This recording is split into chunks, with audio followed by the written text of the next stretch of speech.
Le Medicine Patent Pool, l'Organisation mondiale de la santé, Afrigen Biologic Limited, le Biological and Vaccine Institute of Southern Africa, le South African Medical Research Council et les centres africains de contrôle de maladies et prévention ont signé une lettre d'intention pour remédier au déséquilibre mondial des capacités de fabrication des vaccins COVID-19. Cette lettre d'intention rassemble des partenaires pour établir le Centre sud-africain de transfert de technologie RRNM qui permettra une capacité de fabrication de vaccins plus grande et plus diversifiée, renforcera la sécurité sanitaire régionale africaine et répondra plus équitablement à la pandémie actuelle de COVID-19 et aux futures pandémies.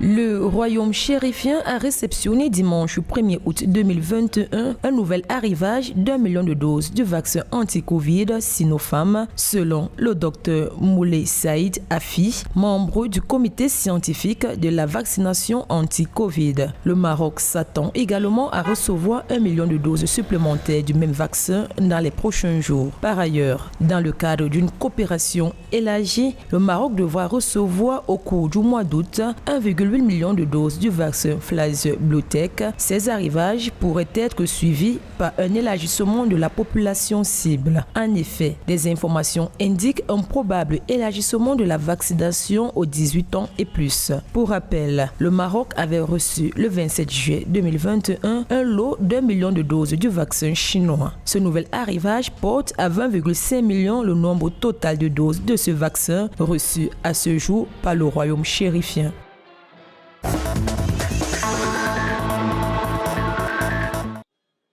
L'Organisation mondiale de la santé a déploré dans un communiqué le 30 juillet 2021 que les objectifs de vaccination contre la COVID-19 sur le continent africain soient loin d'être atteints alors que le nombre des cas et des décès dus au virus continue d'augmenter. Selon le Dr Tedros Adhanom Ghebreyesus, directeur général de l'Organisation mondiale de la santé en Afrique, les décès ont augmenté de 80% sur la même période. Une grande partie de cette augmentation est due au variant Delta hautement transmissible qui a maintenant été détecté dans au moins 132 pays. Selon lui, cette augmentation des cas est également due à une mixité sociale et à une mobilité accrue, à une utilisation incohérente des mesures de santé publique et sociale et à une utilisation inéquitable des vaccins.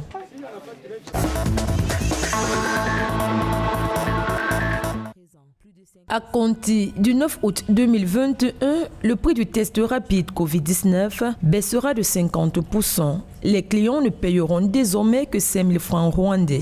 La directive a été émise par le Rwanda Biomedical Center. Depuis son introduction en décembre de l'année 2020, le test antigénique rapide coûte un minimum de 10 000 francs rwandais dans les établissements de santé publics et privés. La liste des cliniques privées accréditées pour proposer des tests COVID-19 sera également annoncée en temps voulu. Le public s'était plaint que le coût de 10 000 francs rwandais était trop élevé et prohibitif. Et avec le nouveau prix, davantage de personnes seraient testées, renforçant ainsi la lutte contre le virus. Depuis l'épidémie de COVID-19 en mars 2020, le Rwanda a testé plus de 2 075 000 personnes.